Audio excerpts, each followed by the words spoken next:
Bien, vamos a continuar con nuestro programa del día de hoy. El siguiente tema es nódulo pulmonar solitario, benigno o maligno.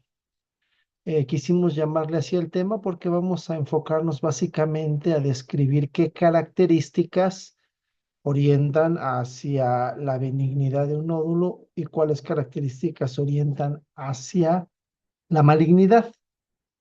Por lo tanto, ¿cuáles son los objetivos de nuestro tema? En primer lugar, vamos a definir las características de los nódulos pulmonares que orientan hacia etiología benigna o maligna. Y en segundo lugar, tratar de establecer una serie de recomendaciones para el seguimiento de los pacientes con nódulos pulmonares.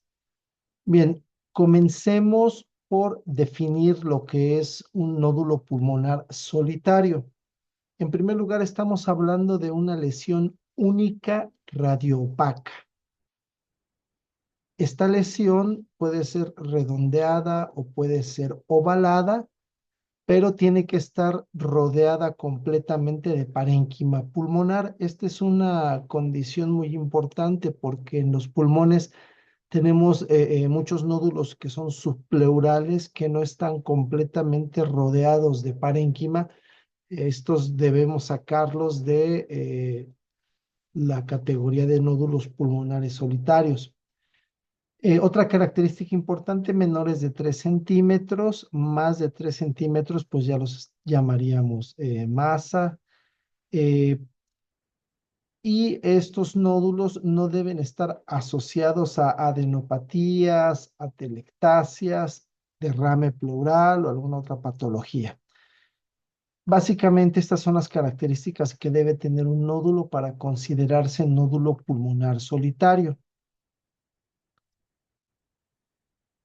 Algunas recomendaciones técnicas para hacer estudios de seguimiento de nódulos pulmonares. Necesitamos tener cortes finos de 1.0 a 1.5 milímetros y para los estudios subsecuentes se recomienda utilizar protocolos de baja dosis. Todos los tomógrafos tienen protocolos de baja dosis, deben ser utilizados en el seguimiento de estos pacientes. Bien, otras recomendaciones, las mediciones de los nódulos deben hacerse siempre en el mismo plano, en el plano axial y en los mismos ejes. Más adelante vamos a ver cómo se mide un nódulo pulmonar y siempre deben revisarse los estudios previos cuando estos existan. Es prácticamente imposible hacer el seguimiento de un nódulo si no tenemos estudios previos, ¿no? Muchas veces el paciente llega con un reporte, pero lo ideal es tener la imagen para poder nosotros hacer la comparación.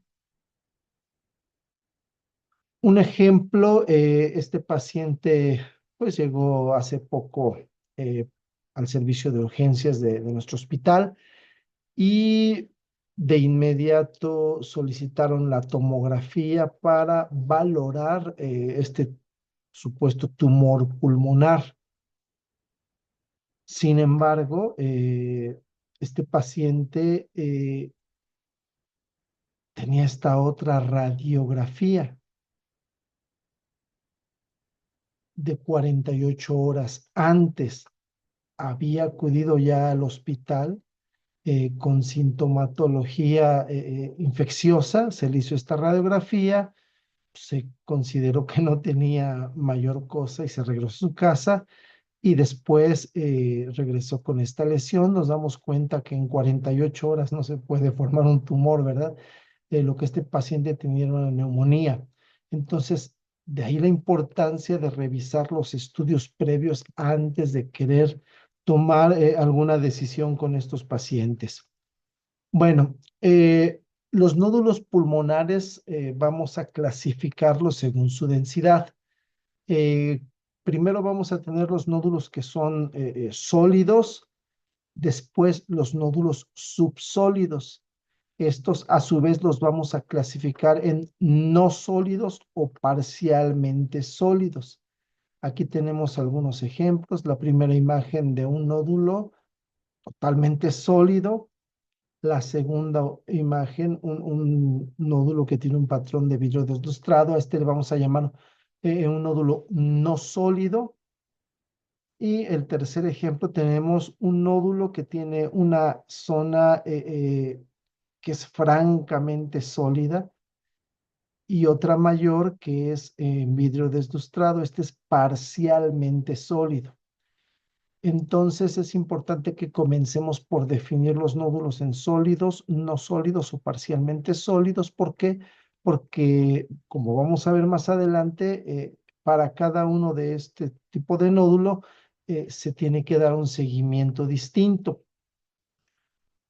Eh, los sólidos generalmente se van a tratar de granulomas o de cicatrices en pacientes que tuvieron alguna patología pulmonar previa.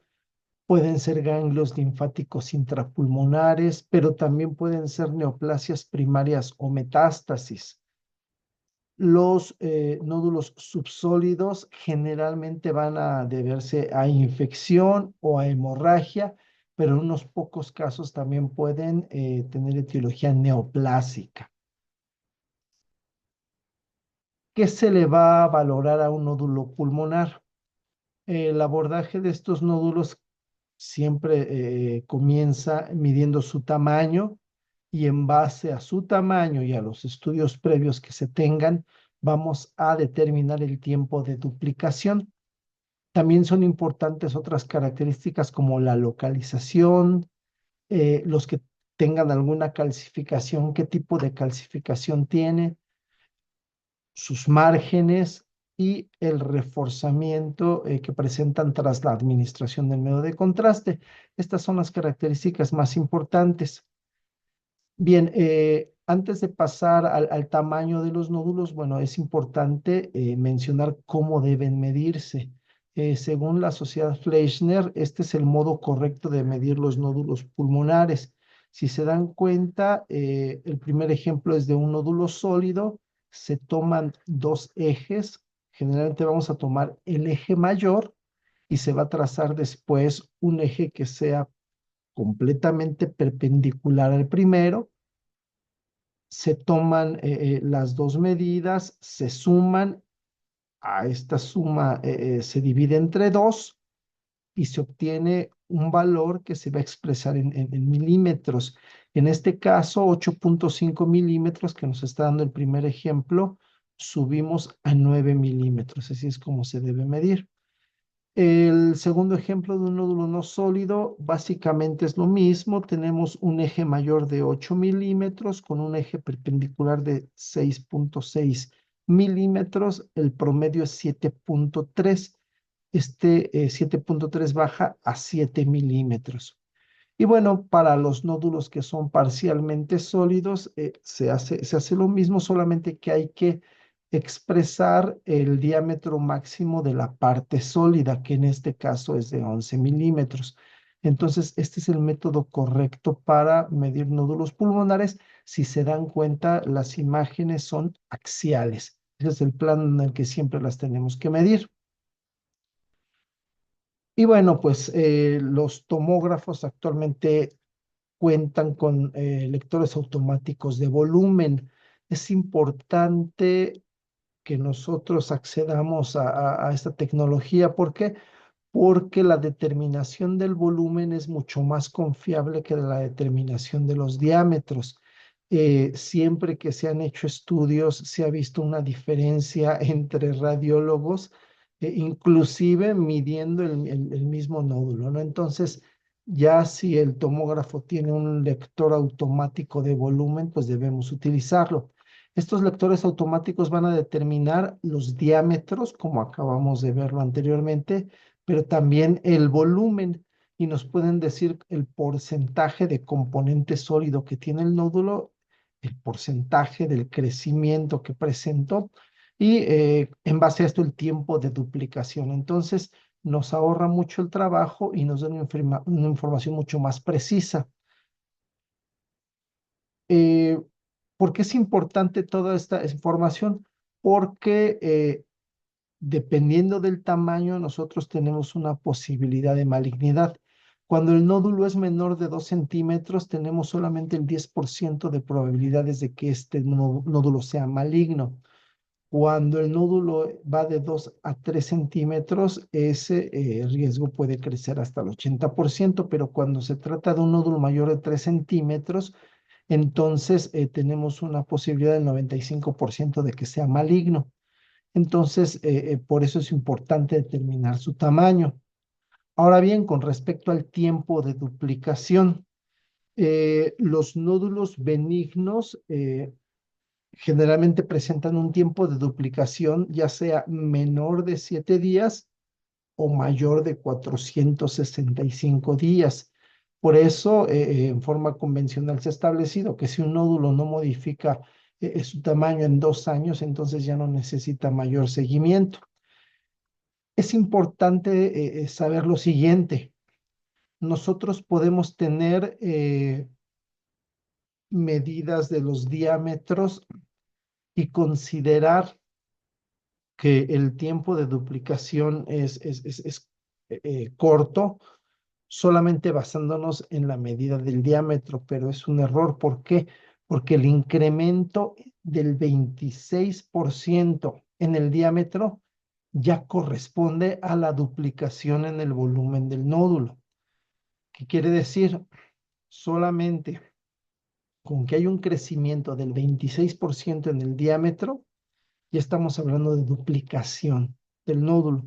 Entonces, por eso es importante, vuelvo a repetir, que tengamos lectores automáticos. Aquí tengo un ejemplo. En el primer examen, este nódulo tuvo un volumen de 769 milímetros cúbicos. En el segundo examen, realizado 90 días después, este volumen se incrementó a 1038 milímetros cúbicos. ¿Qué quiere decir? El porcentaje de crecimiento fue del 35%, por lo tanto el tiempo de duplicación fue de 255 días, que cae dentro del rasgo de posibilidad de que sea maligno. Entonces, rápidamente el equipo hace el análisis, nosotros solamente interpretamos los resultados. Bueno, vamos a continuar. Ahora, la localización del nódulo es muy importante. Los nódulos que aparecen en los lóbulos superiores tienen mayor riesgo de malignidad. ¿Cuáles son los que tienen menor riesgo? Los que aparecen en los lóbulos inferiores, los que tienen una localización intercisural o pericisural, o son subpleurales. Estos por lo general tienen etiología inflamatoria. Entonces, en cuanto a localización, los lóbulos superiores son los que más nos interesan. Aquí algunos ejemplos de nódulos, ya sea subpleurales, intercisurales o pericisurales, que corresponden a ganglios linfáticos intrapulmonares. Es importante que lo sepamos distinguir porque son muy frecuentes. Generalmente los ganglios intrapulmonares van a tener una forma ovoidea. Inclusive algunos tienen una forma romboidea. Se asocian ya sea a la pleura, se asocian a cisuras, se asocian a septos interlobulillares. Es importante que lo sepamos distinguir para no cometer el error de catalogarlos como nódulos pulmonares solitarios. Entonces, esta es la apariencia de los ganglios intrapulmonares. Bien, vamos a continuar con otra característica que es muy importante, el tipo de calcificación que presentan. Este parámetro es muy importante y muy confiable para poder determinar benignidad o malignidad.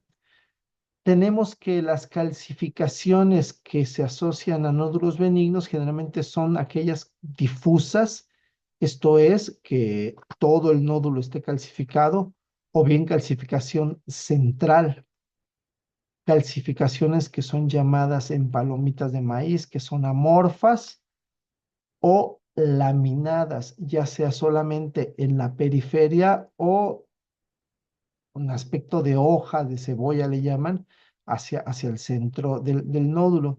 Estas son benignas. ¿Cuáles son las calcificaciones que se asocian con mayor riesgo de malignidad? Las que son excéntricas, esto es, que están en uno de los bordes del nódulo, o aquellas que son puntiformes. Estas por lo general se asocian con mayor riesgo de malignidad. Vamos a ver algunos ejemplos tanto en la tomografía como en las radiografías. Tenemos un nódulo en este primer ejemplo con una densidad evidentemente cálcica, 1245 unidades Hounsfield. Pues obviamente esto es un granuloma calcificado, una lesión evidentemente benigna. En la radiografía es muy común que veamos estos pequeños nódulos que tienen densidades similares a las costillas. Generalmente yo les recomiendo que vean la cortical de la costilla. Si la cortical de la costilla y el nódulo tienen densidades similares, pues entonces son nódulos calcificados y son benignos. Otros ejemplos, aquí tenemos otra radiografía que tiene una calcificación amorfa en su interior, en palomita de maíz. Esto es benigno, se trató de un amartoma. Tenemos otro nódulo con una calcificación redonda central. Recordemos, las calcificaciones centrales generalmente son benignas.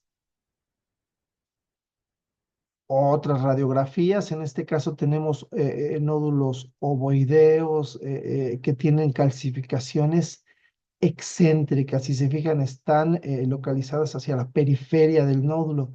Las calcificaciones excéntricas como estas se asocian más a malignidad. Otro ejemplo, un nódulo que tiene un borde muy liso, muy redondito, pero una calcificación excéntrica. Hay que darla como sospechosa de malignidad. Otro nódulo que tiene una calcificación amorfa en palomita de maíz, es otro caso de amartoma, una lesión benigna. Y bueno, esta lesión que aunque es más grande, se ve claramente el patrón de calcificación puntiforme típico de una lesión maligna.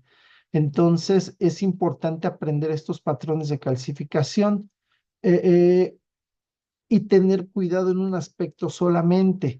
Hay metástasis que pueden tener calcificaciones, como las metástasis de los sarcomas o de los controsarcomas, o incluso tumores mucinosos de colon o de ovario que pueden tener calcificaciones. Este es un ejemplo de una metástasis de un sarcoma osteogénico totalmente calcificado que, bueno, no tenemos nosotros que cometer el error de darlo como algo benigno, ¿no?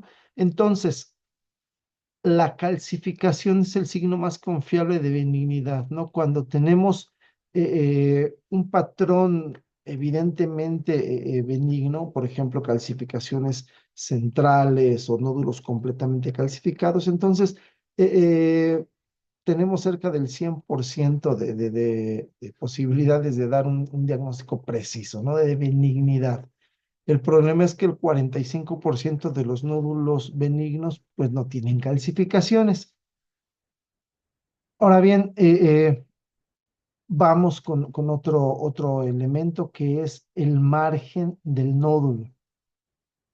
Se ha dicho que los bordes espiculados se relacionan hasta un 90% con malignidad, lo mismo que los bordes lobulados. Los bordes lisos generalmente son benignos, aunque hay que tener también en consideración que las metástasis suelen también tener bordes lisos muy bien definidos. Aquí tenemos algunos ejemplos. El primero de una lesión que tiene bordes francamente lobulados, un nódulo ovoideo con bordes francamente lobulados. Incluso podemos ver una calcificación excéntrica. Entonces ya tendríamos dos parámetros para decir que es maligno. La calcificación excéntrica, como ya vimos, y los bordes lobulados. Aquí tenemos otra lesión que tiene lo mismo, bordes lobulados, tiene algunas lobulaciones, algunos les llaman umbilicaciones a estas pequeñas depresiones que hay en el borde. pero también está espiculado, tiene espiculaciones, entonces, pues son dos criterios para señalar que este nódulo probablemente es maligno. Otras imágenes, esta es una lesión un poquito más grande en una radiografía en donde es evidente la lobulación de sus bordes. Aquí tenemos otra imagen en tomografía en donde podemos ver tanto espiculaciones como lobulaciones. Es importante mencionar que las lobulaciones suelen producirse porque dentro del nódulo hay grupos celulares que tienen distintos patrones de crecimiento. Cuando algunas células crecen más rápido que otras, entonces empiezan a formar estas lobulaciones. Y obviamente eso sucede en las lesiones malignas. Aquí tenemos dos ejemplos de lesiones espiculadas. La primera de una lesión maligna de un carcinoma. La segunda, que fue considerada como un carcinoma también, pero para sorpresa del patólogo, cuando se hizo la biopsia, eran lesiones secundarias a tuberculosis.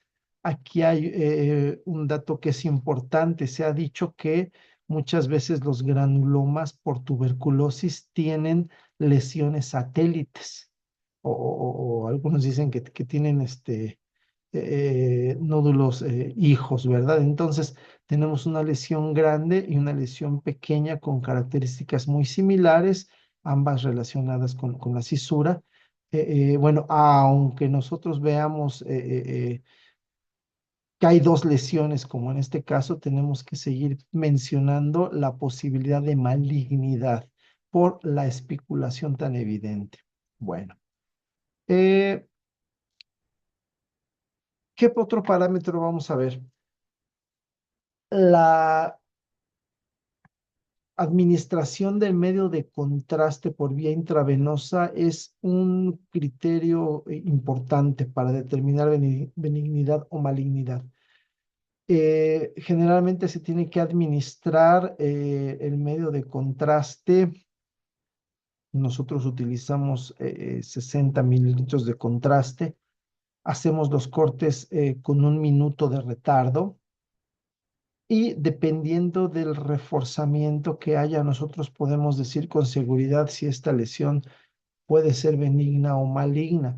Si el reforzamiento es menor a 15 unidades Hounsfield entre la simple y la contrastada, casi va a ser 100% seguro que es benigno.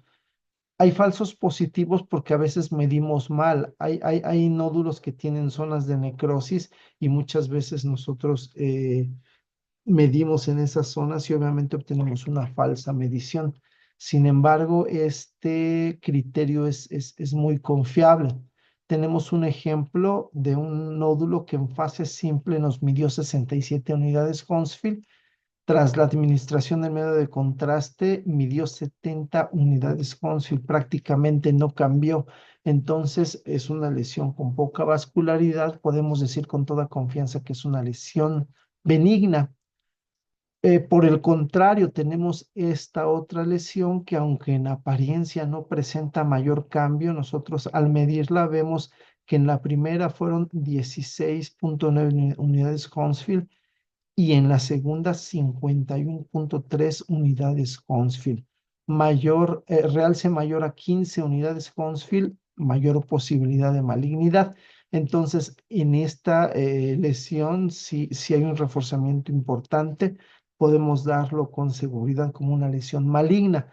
Y bueno, también tenemos aquí la calcificación excéntrica, ¿verdad? Que ya habíamos dicho que también es un dato de malignidad. Bien, ¿qué pasa cuando medimos las densidades y encontramos que tiene densidades grasas? Los nódulos con densidades grasas en su gran mayoría son amartomas. Prácticamente la presencia de grasa en un nódulo podemos decir que es un dato de benignidad, ¿verdad? Nada más tenemos que tener cuidado. ¿Por qué? Porque si el paciente tiene un liposarcoma, puede tener metástasis con densidad grasa. Inclusive algunas metástasis de carcinoma renal pueden tener densidades muy bajas. Entonces, La densidad grasa es muy confiable de benignidad si no hay antecedente de liposarcoma o de carcinoma renal. Entonces, cuando vean un nódulo con densidad grasa, prácticamente todos van a ser benignos. Y bueno, algunos llegan a tener corpúsculos aéreos en su interior. Si nosotros vemos que tiene corpúsculos aéreos dentro del nódulo, generalmente son malignos, ¿no? 60% son carcinomas broncoalveolares, el 30% son adenocarcinomas. Son muy raras la presencia de corpúsculos aéreos en los nódulos benignos. Tenemos que tener cuidado de no confundir un bronquio que nos estaría dando pues un signo de broncograma aéreo y confundirlo con un corpúsculo aéreo. Los corpúsculos aéreos obviamente están libres y no tienen relación con ninguna estructura bronquial. Bueno, cuando nosotros tenemos un nódulo pulmonar, si queremos hacer una valoración completa, nosotros tendríamos que investigar cuáles son los factores de riesgo que tiene el paciente para malignidad. Por lo general, se considera que la probabilidad de malignidad es baja si el paciente es no fumador, si el paciente tiene menos de 40 años, sin antecedentes de cáncer, si los nódulos son, o el nódulo que tienes de bordes lisos y se encuentra en lóbulo medio o lóbulos inferiores. Generalmente un nódulo con estas características y con estas características clínicas del paciente tienen menos de 5% de probabilidad de que sean malignas, ¿no? Entonces es importante que nosotros también obtengamos información clínica. Por el contrario, la probabilidad de malignidad va a ser de más del 65% si el paciente es fumador. Más de 30 pacientes, perdón, más de 30 paquetes de cigarrillos al año. Si el paciente es mayor de 60 años, si tiene un antecedente de cáncer o si la lesión que nosotros vimos tiene bordes espiculados y se encuentra en los lóbulos superiores. Todas estas características hacen que la probabilidad de malignidad sea elevada. Bien, hay un riesgo intermedio cuando se mezclan características de los dos grupos de 5 a 65%, que bueno, pues básicamente eso es un espectro muy amplio, entonces pues no tiene mucho valor el decir que tiene probabilidad intermedia, ¿no? Entonces más bien vayamos a clasificar a los de bajo riesgo y a los de alto riesgo y vamos a ver qué es importante esto para el seguimiento que se le va a dar a los pacientes. Bueno, pues todos conocemos algunas recomendaciones, sobre todo del long rats. No nos vamos a meter mucho en el long rats porque pues todos lo pueden consultar. Vamos a hacer nada más algunas precisiones por cuestión de tiempo.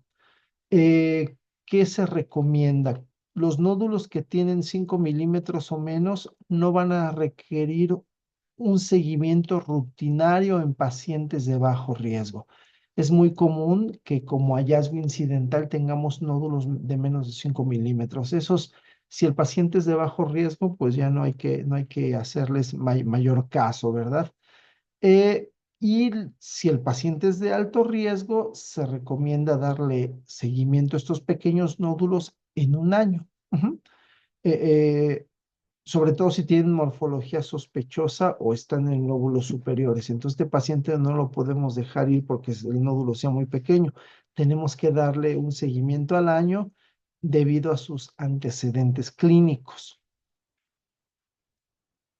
Bueno, pues decíamos que la categorización y manejo de los nódulos está bien especificada en el Long Rats del ACR. No vamos a ver ahorita toda la clasificación, simplemente vamos a ver algunas recomendaciones para el seguimiento que son importantes. Y son estas, ¿no?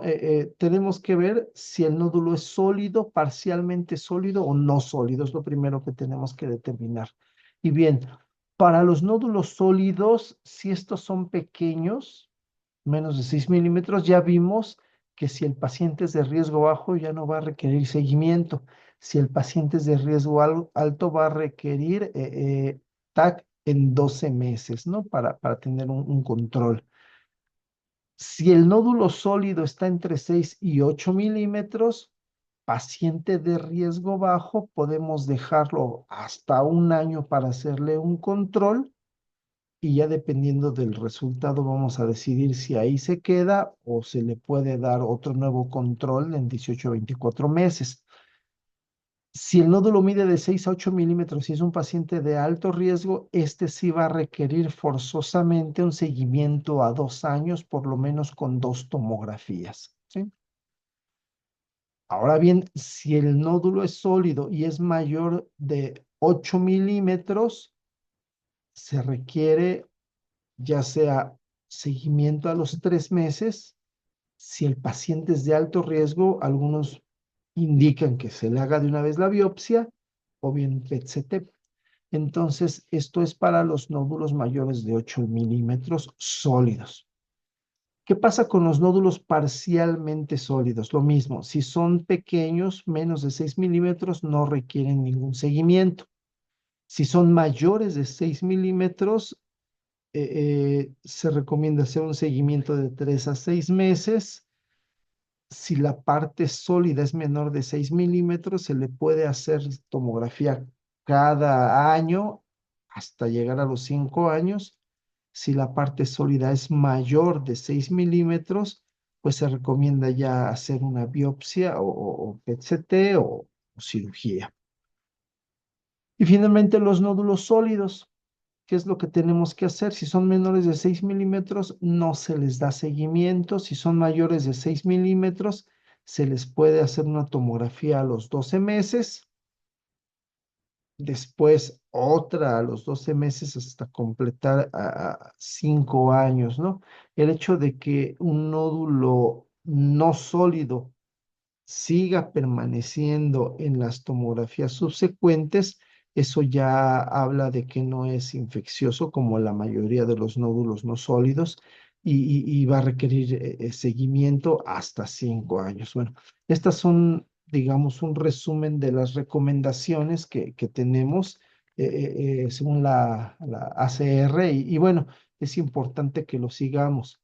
Eh, y sobre todo, es importante sensibilizar al paciente, porque muchas veces estos pacientes, sobre todo en los hospitales de segundo o de tercer nivel del sistema público de salud, pues es difícil darles el seguimiento, es difícil que tengan la periodicidad necesaria, ¿verdad? Entonces, si no sensibilizamos al paciente sobre la importancia de darle seguimiento a estos nódulos, entonces difícilmente los vamos a poder captar para un estudio de control. Y bueno, básicamente, ¿qué podemos concluir con respecto a los nódulos? Si ustedes se dan cuenta, ya sea a veces incluso con la radiografía, más, con mayor seguridad, con la tomografía, nosotros tenemos varios criterios que nos pueden orientar hacia benignidad o hacia malignidad.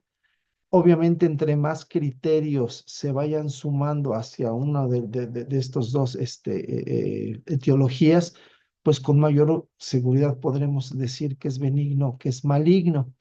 Eh, Nosotros tenemos que tener pues la pericia de poder determinar ya desde los estudios de imagen si es benigno o maligno, pero de ninguna manera nos podemos confiar, ¿no? Siempre tenemos que dar seguimiento a estos pacientes, siempre tenemos que aplicar pues, lo que nos están marcando las guías y no dejar pasar por alto un nódulo, todo por pues, exceso de confianza.